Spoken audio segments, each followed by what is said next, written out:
दोस्तों नमस्कार, स्वागत है आपका नव भारत समाचार में। कल मोकामा में उपचुनाव के लिए नामांकन प्रक्रिया शुरू हो जाएगी। जो प्रत्याशी हैं वो अपने अपने स्तर से अपने इष्ट को याद करके नामांकन के लिए पहुंचेंगे। उससे पहले हम मोकामा के गांव में जो प्रत्याशी हैं जैसे घूम रहे हैं, अपने जो उनके चहेते हैं उनको मनाने की कोशिश कर रहे हैं और उन्हें एक इन्विटेशन भी दे रहे हैं कि कल आपको भी नामांकन में शिरकत करना है।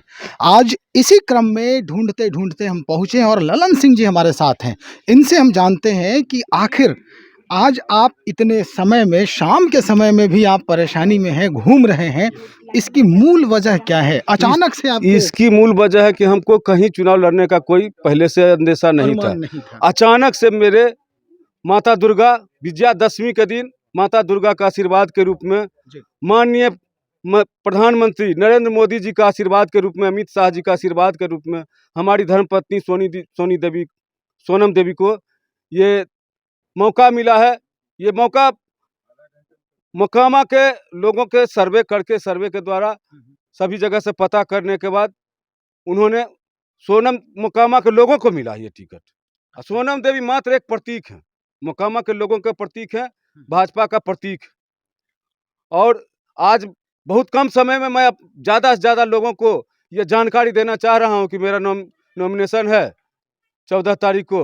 आप जितने भी भाजपा के कार्यकर्ता हैं, तमाम हमारे युवा साथी, माता बहन और हमारे गार्जियन, सभी से हम निवेदन कर रहे हैं कि ज़्यादा से ज़्यादा संख्या में आएं और अपने घर की, अपनी बेटी को, अपने बहू को आशीर्वाद दें और मोकामा का हाथ मजबूत करें कि ताकि हम अपने गांव के, अपने घर के आंगन को साफ कर सके, सुरक्षित कर सके, अपने छोटे भाई को भविष्य दे सके, विकास का रास्ता दिखा सके। कुछ बातें और आपसे करनी है ललन सिंह जी। बातें ये है कि आखिर मुद्दा क्या है इस बार? कई बार ऐसा भी देखा गया है कि अनंत सिंह जी की जो पहचान है, जो गरिमा है इस क्षेत्र में, वो लगातार निर्दलीय भी खड़ा होते हैं तो वो जीत जाते हैं। कैसे होगा मुकाबला, कैसे इस करेंगे? बार कोई मुद्दा है ही नहीं, मुद्दा तो जो विकास का मुद्दा है। और 32 वर्षों से भाजपा का कमल का चुनाव चिन्ह मोकामा के लोगों ने कभी आज तक न लोकसभा में देखा और न विधानसभा में देखा। और एक मने भारतीय जनता पार्टी पूरे भारत की आज सबसे सशक्त पार्टी है और मोकामा के लोगों में ये विश्वास भरोसा है कि अगर भारतीय जनता पार्टी नरेंद्र मोदी जी का कैंडिडेट को हम जिता के भेजते हैं तो विकास होगा। आज नरेंद्र मोदी जी का दिया हुआ घर घर में राशन, लॉकडाउन से 2 साल से फ्री का राशन दिया जा रहा है, उज्ज्वला के द्वारा गैस दिया जा रहा है, किसानों को दिया जा रहा है, योजनाओं का लाभ मिल रहा है प्रधानमंत्री। हमारे मोकामा क्षेत्र में आप देखिए, बगल में अभी प्रधानमंत्री जी के द्वारा किया हुआ रिफाइनरी चालू हुआ, पेप्सी हुआ, यहाँ क्या कहते हैं, अभी रोड चल रहा है, रेल का पुल चल रहा है, मान जितना भी विकास हो रहा है, टाल योजना पर भी चर्चा चल रहा है।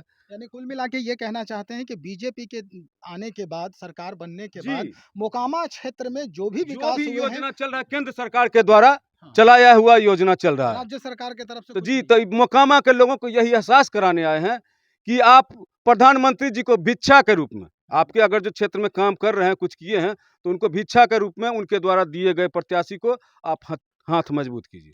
चलिए, एक आखिर में आपसे हम सवाल करेंगे जल्दबाजी में, क्योंकि बिहार में कमोवेश, ऐसे तो देश में ही देखा जा सकता है, लेकिन हमारा उत्तर प्रदेश और बिहार का जो क्षेत्र है वो कहीं ना कहीं आखिरी समय में उस पर जाति हावी हो जाता है।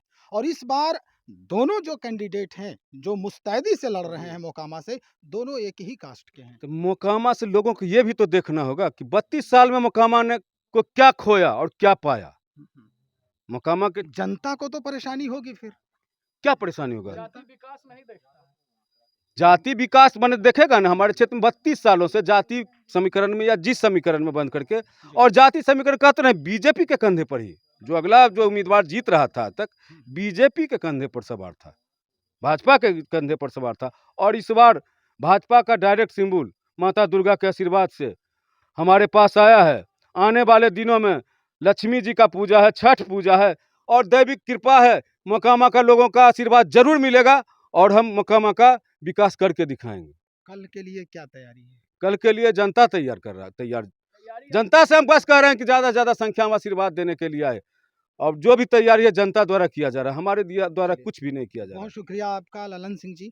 और इन्होंने कहा कि पर्वों का जो सिलसिला शुरू हो गया है, उम्मीद भी है इन्हें है कि बीजेपी के जो सिंबल बीजेपी की तरफ से जो सिंबल मिला है इनको, इस दिवाली में जो दिया चमकेगा, दिया जो उजाला प्रकाश जो फैलाएगी दीप, उसमें इनका जो हाथ है वो काफ़ी मजबूत होगा और इनके जो सिंबल हैं वो काफ़ी, यानी कमल खिलने की काफ़ी उम्मीद है यहाँ से। युवा हैं ललन सिंह जी के साथ जो है वो शिरकत कर रहे हैं। परिवेश जो ग्रामीण परिवेश है उसमें ये सब जगह मुलाकात हो रही है। जी। जनता क्या कहती है आप लोगों से, क्या सबसे चाहती है? पहला बात आपको बता देते हैं, आप जो फर्स्ट मुद्दा उठाए थे जाति का, ठीक है, तो जाति का यहाँ पे कोई मुद्दा नहीं है। अच्छा। पर्सनली इनके दिल में ये नहीं लगा कि वो ये कास्ट है तो सपोर्ट करें, वो कास्ट है तो सपोर्ट नहीं करें। जाति का, जातिवाद का कोई मुद्दा नहीं है, खून किसी का अलग थोड़ा है, बिल्कुल। ठीक ना। और दूसरा बात जो आप उठाए थे खिलाफ, ठीक है, तो कौन खिलाफ है फर्क नहीं पड़ता, जो साथ है वो लाजवाब है, क्या बात ठीक है। ये फर्क नहीं पड़ता कि कौन खिलाफ है, हम लोग ये माइंडे में नहीं लेके चल रहे हैं कि अगला कोई टक्कर में है। हाँ, ये माइंडे में नहीं, अगर माइंड में भी रहता तब ना कि अगला टक्कर में, अगला कभी कोई टक्करे में नहीं। कमल खिल के रहेगा 200%। 200% जी कमल जी जी खिलेगा। 200%। एक बार हम लोगों को मानो में नहीं आता कि अगला कोई विरोध में खड़ा, विरोधी कोई नजरे नहीं आ रहा। चलिए, बहुत शुक्रिया जी आपका। तो ये ललन सिंह जी के लोग हैं और ललन सिंह जी के साथ घूम रहे हैं और गाँव में भ्रमण करते हुए ये लोग अचानक से इनसे मुलाकात हो गई हमारी और पूरा यकीन है कि कल का जो नॉमिनेशन होगा वो काफ़ी यादगार होगा। अब तो देखना ये है कि कल बाढ़ में जब नॉमिनेशन के लिए सभी दलों के जो प्रत्याशी हैं वो पहुँचेंगे, वहाँ पर किनकी कैसी स्थिति होती है। फिलहाल बने रहें आप हमारे साथ, कल फिर मुलाकात होगी आपसे। बहुत शुक्रिया आपका।